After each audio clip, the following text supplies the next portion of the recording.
Hi and good afternoon. We are from Group E and we are going to discuss about Beirut ammonium nitrate blast.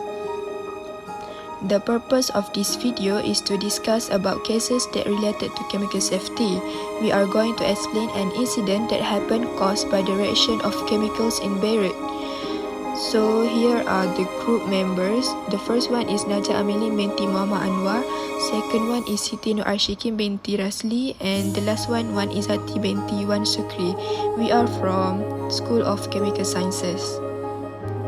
So I will start with introduction. Chemical security refers to measures to prevent deliberate releases of toxic chemicals and to mitigate the impact if such event occurs. For example, chemical explosion. The event that we can focus on in this video is the Beirut ammonium nitrate blast cases, which are categorized as the third most devastating urban explosions of all time after World War II nuclear bombing that destroyed Hiroshima and Nagasaki. The explosion in Beirut produced a tremendous blast that produced a 140-meter wide crater and an earthquake for a 3.3 magnitude on a Richter scale, killing nearly 220 individuals and injuring more than 6,500 instantly. Besides, 9 of the capital's hospitals were harmed by this massive tragedy and hampered access to healthcare for nearly 160,000 patients. The blast not only affected the people, but it also caused harm to the facilities at schools, commercial centers, news organizations, and foreign embassies, which hindered the interchange of vital information and communication with local employees, residents, and visitors who urgently needed detailed and prompt instruction on urgent issues.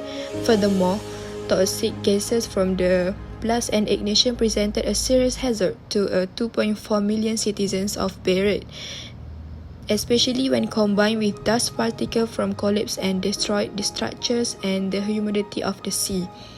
To conclude, chemical explosions, particularly those caused by ammonium nitrate, have caused tragedies with devastating human and infrastructure loss, disturbing all functional aspects of affected communities.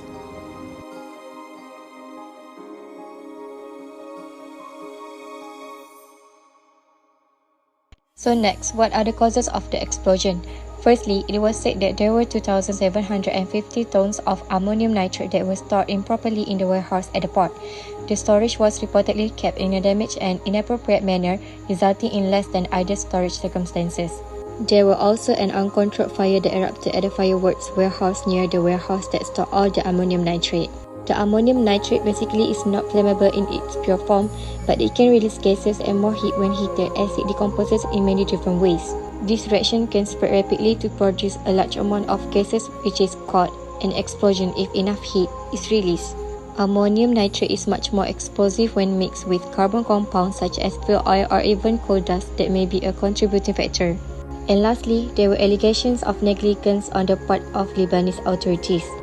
The Lebanese authorities have made sure that the domestic investigation they approved would remain strictly restricted. On August 13, the Justice Minister brought charges against 37 people, but with the exception of the head of the Customs Administration and Port Authority. Those detained were mostly mid to low-level customs, port and security officials. Senior officials failed to take proper action to secure and remove the ammonium nitrate that was being stored in the port, but in fact only comparatively lower-level officials were detained. The preventive measures of explanations of this blast are established and enforce strict regulation governing the storage, handling, and transportation of ammonium nitrate. We can strictly adhere to storage regulations for ammonium nitrate, ensuring compliance with local, national, and international guidelines. Besides, we can store ammonium nitrate away from flammable materials, heat sources, and other incompatible substances. Secondly, we can conduct regular risk assessment to identify potential hazards and vulnerabilities in the handling and storage of ammonium nitrate. Lastly, we can develop comprehensive emergency response plans in case of accidents, including evacuation procedures and communication protocols. In the conclusion, the incident revealed a series of issues that have broader implications for chemical safety and security globally. There are obvious lessons from the Beirut explosion that can be applied literally, which are proper chemical storage, regular risk assessment, fire protection, and observation.